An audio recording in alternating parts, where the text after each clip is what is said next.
Welcome, everybody, to another episode of Strife's Sanctum podcast. My name is Citizen Strife, and this week I return to finish off a two-part series. I did the first game a year ago, but now, having rewatched and refamiliarized myself with the sequel, I can confidently do this one. This is the Somnium Files, Nirvana Initiative. And with the first one, it was a proof of concept.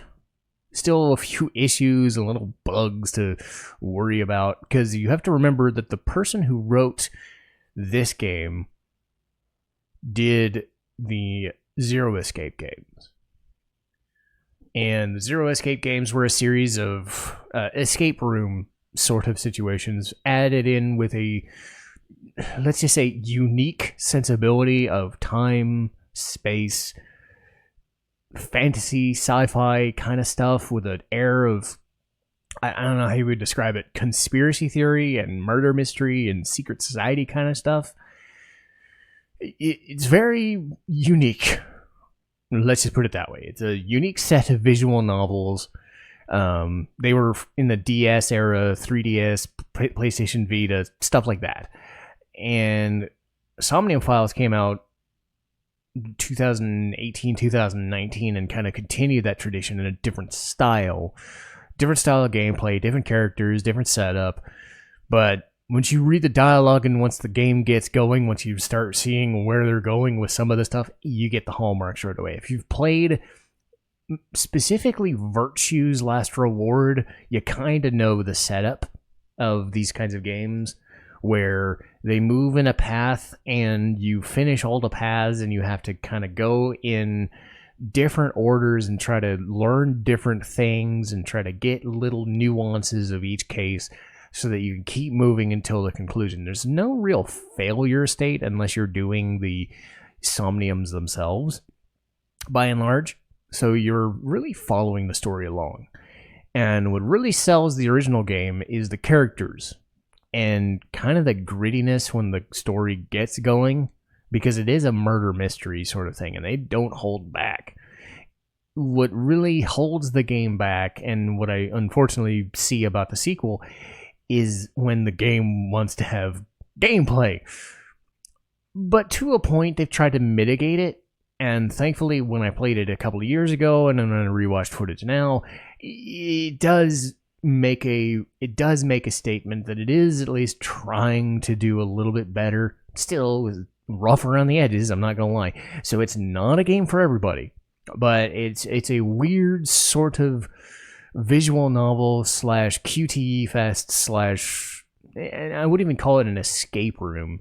It's a weird style of crime drama that goes off on weird tangents, and it has a tinge of comedy whether you want it to or not. And the comedy doesn't always land, but I think it helps the characters balance out a little bit. But really, as a primer, if you didn't watch the first one, the first case happened, and I believe it was the Cyclops killer. Yes, it was the Cyclops killer. You find people dying, and then somebody would be taking bodies and ripping their eyes out and killing them. It's a graphic shit. So at the end of that one, several characters from the original who have been, have had their actors reprised, which is a good touch. I love when they do that. Shows continuity. They're still working at Abyss, and they got a new kind of major case that needs solving, and this is known as the half-body killings. What ends up happening is the characters are at a kind of a streamer's TV show, like a game show kind of thing, and lights go out, a person's half body, so half of a person's body, I believe it's the left side or right side, it doesn't matter which, but one side of them is now, for public view, on the stream, just sitting there. No blood, no organs, no nothing. Or if there are organs, they're not bleeding out all over the place. It's just sitting there. And you see this QR code called Fray or Free. Or Free to Fray, one of the two. You go to the QR code and you get this weird fucking, psychedelic occult video. And I love the effect on this, but it's also very disturbing. It's one of those like late night horror. I don't know how you would describe it. Creepypasta video thing. I don't fucking know. It is weird. It sets the tone that this game is fucking weird, right? So most of the characters you saw from the first game are there. Game transports to 6 years later, and Mizuki, who was Date's adopted daughter in the first game, she is the main character, or one of the main characters in this version. So she has Aiba at her beck and call now, and because Date's missing. We don't know why, don't know how, but Mizuki takes over at Abyss as a new recruit. Boss is still there, somehow looking like she's 35 and though she's 50 somehow. Don't ask me. Video game logic. I mean, it can't happen. Not saying it doesn't, but goddamn, she looks great for being 50. Anyway, getting sidetracked. But anyway, so Boss has been adamant trying to keep Mizuki away from dealing with the Abyss stuff, but relents. And the half-body serial killings are weird. You go to the stadium, the other half of the body, a guy known as Jin Furue shows up, and you just kind of roll with the punches. And while Mizuki and Aiba are there, this mysterious woman is shooting at them. And again, they don't know why, but while you're doing this investigation, you're sort of introduced to a couple of the new mechanics that are going at play. Wink Sync, which is kind of a codec call mixed with peering into someone's thoughts. So you learn kind of their vibe. You can also use it to use X-ray to see if they're lying.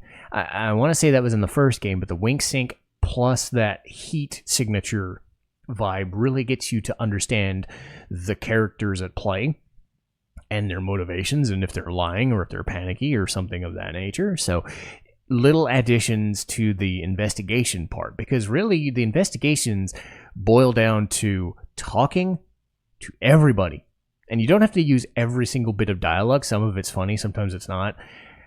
If you look around a lot of the areas, and you do a lot of, even in the actual Somniums where you only have 6 minutes to work with, and they will tell you every single fucking time that you have 6 minutes at a time limit, you get a lot of weird dialogue, a lot of funny dialogue, just weird stuff about porno mags, or a lot to do with porn. But sometimes weird shit, like Boss's office is full of just weird trinkets and shit, and they have every single, like, I think they painstakingly had dialogue written and voiced for every single little nook and cranny in Boss's office, and a lot of it was comedic. But by and large, the dialogue you need to follow, you can kind of stick with, and it'll tell you about the case, or it'll tell you about the people, and you get to learn about the people and do all the stuff. And then you keep going. You filter out what you need to for the conversation, and the game will tell you, okay, you need to go here. And then, say the stadium, you go to the stadium, or you go to an informant in a different office, either a Yakuza office or a bar, meet people there. You go to a residence, you talk to witnesses or culprits there, you take them to Abyss, and you do the Somnium stuff. So the game expects you to do everything. And it does take a while, and if a slower paced game is kind of not your thing, and hearing people talking to you is not really your thing, I don't know if it's gonna be your thing, because this is what this game does.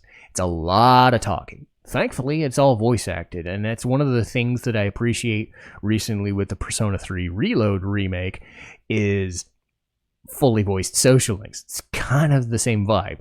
Everything in this game is voiced. And that has been a thing that I've seen a lot more recently, is games with a lot of dialogue being voice acted completely. Because sometimes you'll get games where they just don't do that.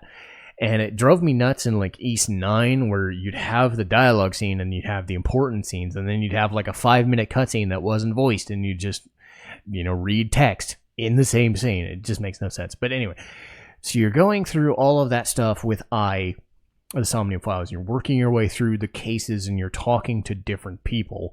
And Mizuki is also seconded by a superior known as Ryuki.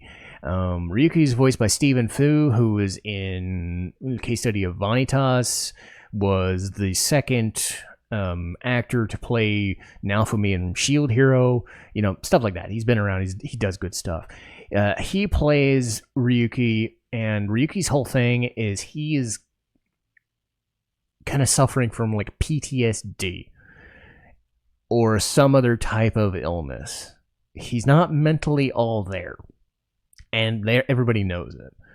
After the half-body serial killings in the first 6 years, he was on the case, but then he was kind of taken off because it went south, and he's not really mentally equipped for it.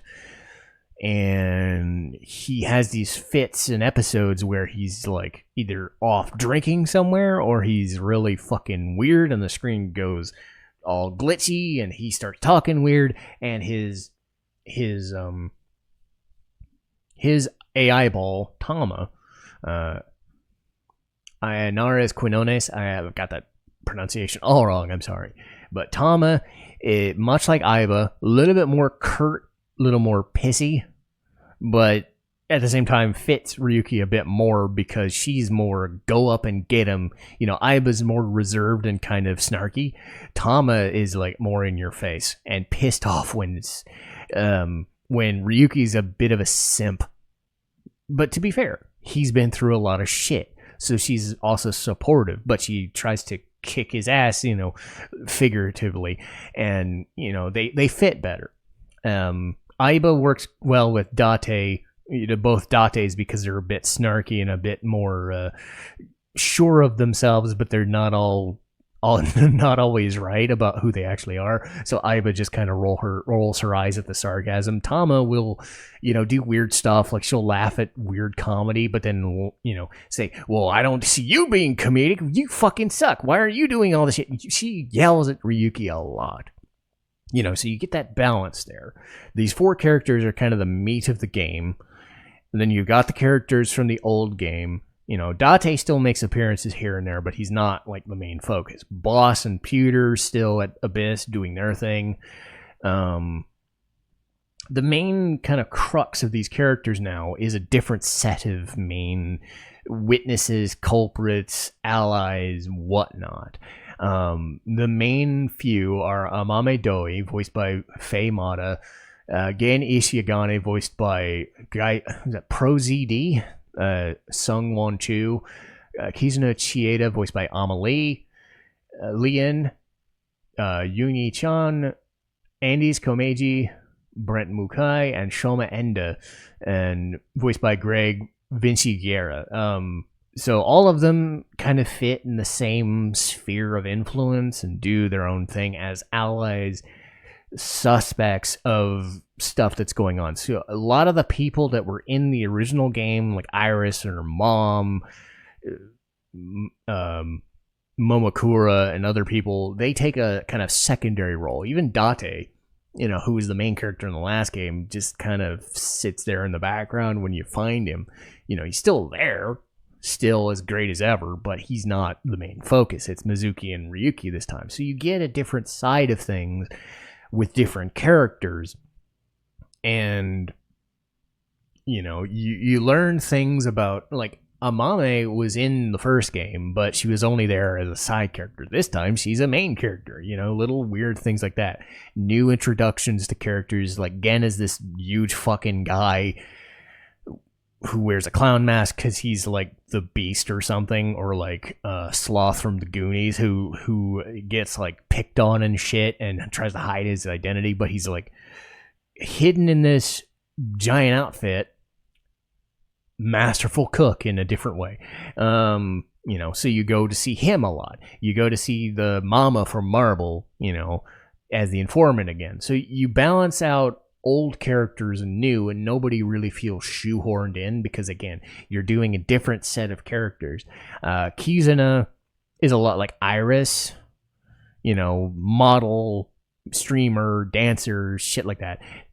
Lien is just some random guy who sees her and then says, "She's my soulmate." all right, well, I guess we're going down that path. This guy was like a former criminal and shit, and he's trying to change his ways. Andy's Komeiji is this like broke down comedian who really sucks. And Tama hates it when anybody's like, she laughs at his stupid puns and stupid jokes because I don't know if she knows what actual comedy is.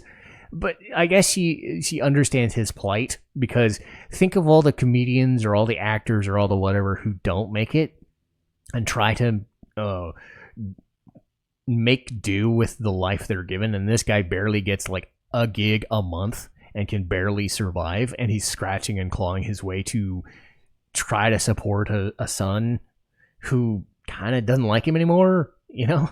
It's a really broken home kind of situation. And Shoma is also just kind of, you're there and you're messed up, and you learn these things about these characters and what they're going through. It is about the characters by and large, and what this case is doing to them, and whether or not they are involved and who does what. And you're trying to piece together what their effect is, why they are who they are, what their stories are, what their backstories are, and why they are the way they are.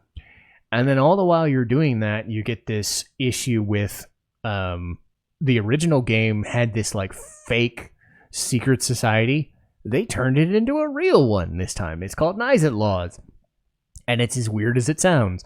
That's where a lot of the weirdness comes in. So all the stuff about broken homes and sinking and learning about characters and trying to figure out who's involved with what, and like Leon and Kizuna like each other, don't like each other, can like each other, can't be, you know, shit like that.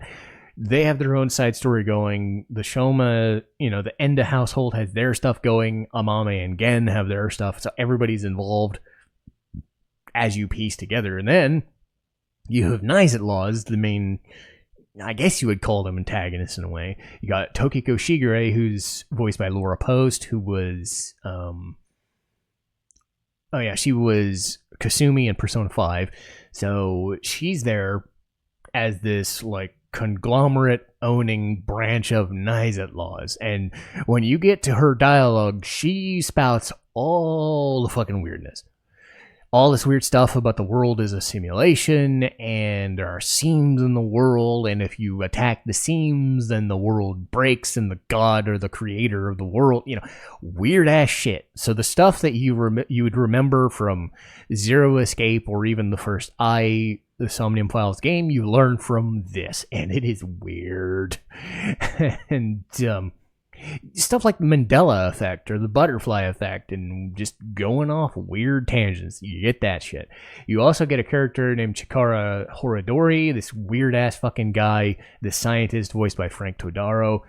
His whole thing is he runs an institute that is into gene splicing and gene mutations and gene therapy, and his whole thing is finding immortality and finding a way to do that via human experiments.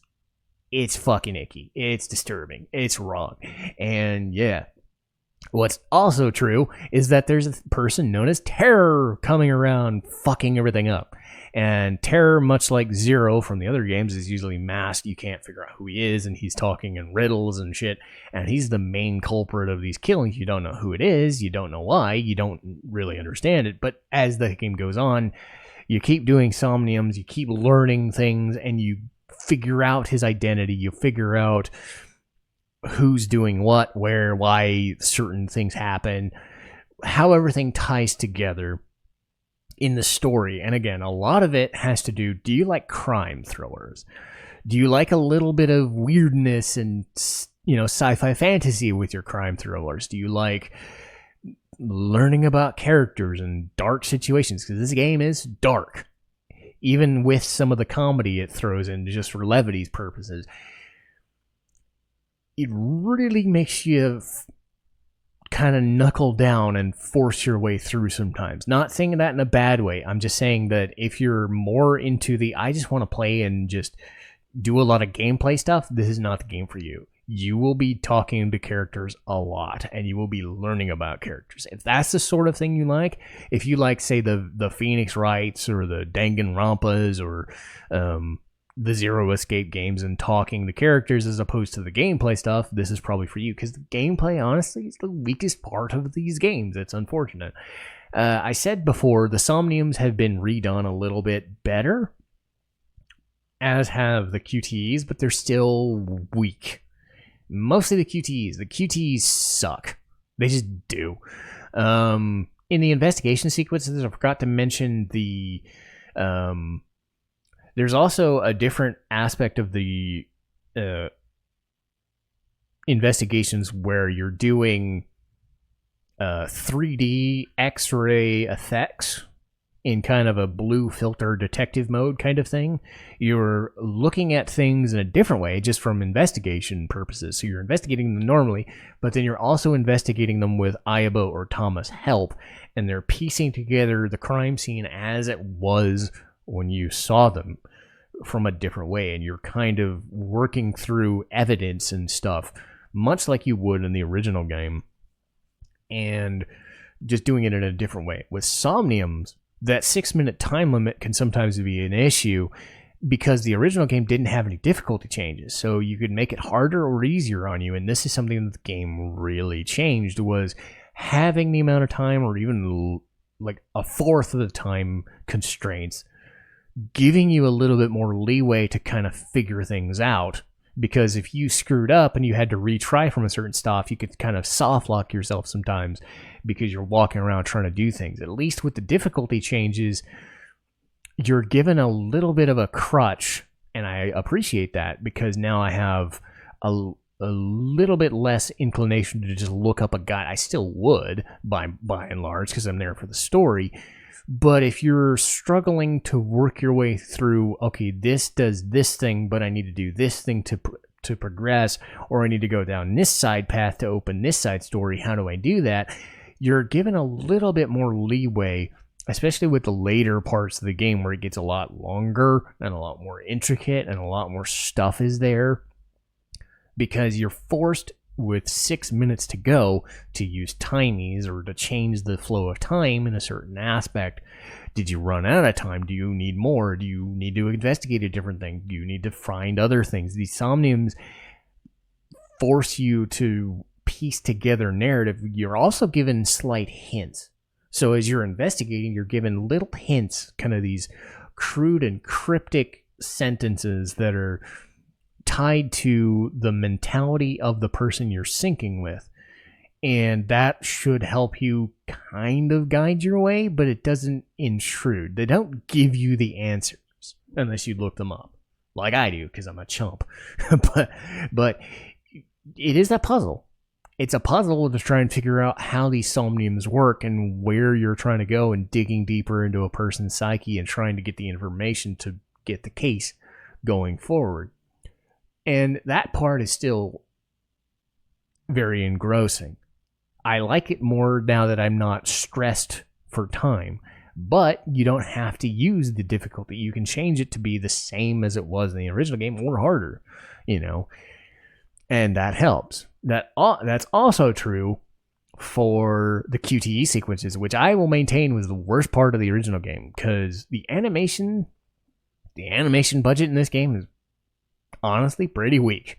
It is a step up from the visual novel stuff from the original game, sure, because it's on a PS4 or Switch platform, but actual animations of characters running and moving and attacking and stuff like that, it's very bare bones.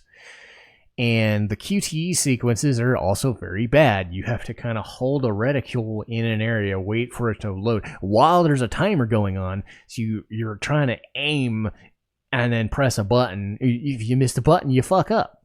If you input the wrong button as you're trying to hit a dude, you fuck up and you die. It's just really stupid and frustrating. The timing in the original game is terrible. So they give you a little bit of a leeway. If you press on story or or a little weaker standard mode or easy, you're given a little bit of a crutch, which is good because these QTEs are terrible. They're either press a button one way or hold the button like a gun and press the button to shoot the thing, or run and chase down a guy. You got to press the button. It's really just, QTEs suck. They've sucked for 20 years. This game doesn't make it any better. It's a necessary evil. I'm not saying it's the worst thing I've ever experienced, because I can still get through it, but no.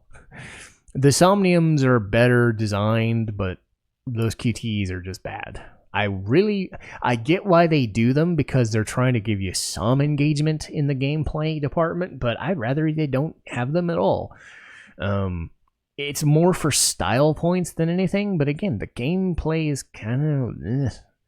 This game lives or dies on its characters and its storytelling. And sometimes that it has the humor in spite of the darkness. Because kind of in the way Persona does it, but a little more crude, a little more perverted in a way. So it's give or take your comedy preference.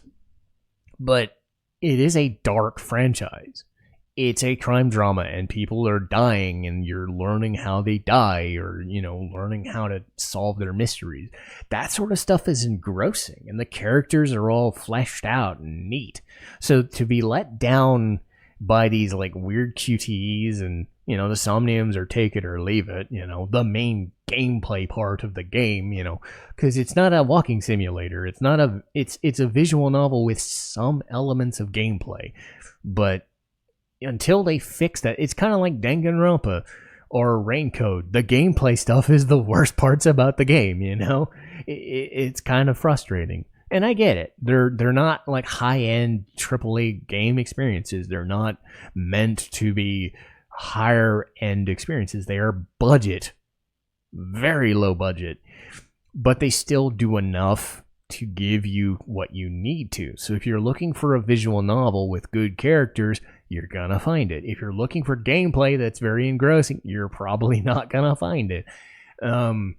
But you're still gonna find something in Somnium Files or even the old school Zero Escape games that I think are enjoyable, if you can kind of ignore and excuse some of the weird time travel fantasy weirdness, and all the sci-fi and conspiracy theory shit that's in there. It's baked into the narrative, so be forewarned that that's what you're getting into. It's not Hideo Kojima level fucking weird for fucking weird's sake, that level of detail, but it's on that scale. So would I recommend the Somnium Files? Absolutely, given it's the type of game you're looking for. So bear that in mind. But that'll do for this episode, and I have redone the schedule a little bit. Lee and I are working through we were going to do Silent Hill, and then we're going to do other things, and we probably are still going to redo Sailor Moon Crystal, but I've pushed that aside for now. I'm just going to wait until we're able to do it without stressing out over it, because we did the video for, we've done the videos for Legaia 2. We're going to do a video on Sailor Moon Crystal because we watched, but we're working through Black Butler now because that's something that she's never seen, and I wanted to show it to her, and she's really enjoying it. So I think we're going to do that. And then we're watching old movies. So we'll get to Sailor Moon Crystal's rundown a little bit later on, because that was what we were going to do next week. But rather than kind of force it with our schedules, because I'm working a little bit more in the summer too, we're going to push that back to whenever we get to it. But I've set it aside for early September for now. So instead, what I'm going to do next week is the rundown of Persona 3 Reload, because why the fuck not? It's my third anniversary of doing the... It's the third... I'm trying to remember. It's not third anniversary. It's the third year. It's the second... Whatever. It's anniversary something, whatever. It's the start of my next year of podcasting. So I'm celebrating with Persona 3. That's what I tried to say. Words are hard. But we got Wolf's Rain, Assassination Classroom, both really good in different ways. Bloodstained Ritual Night, speaking really freaking good. Konohana Kitan, I need to rewatch that, but I'll get to that after Wolf's Rain. And Metal Gear Solid 3. And then some point into that, whenever we can get to that, we'll try to do a recording of the Sailor Moon Crystal recap. But for now, That's what I'm doing. That's what I've set aside for it. But I'll call it here for today, while my words in my mouth are doing two different things. So I'll see you guys next time. Citizen Strife, signing off.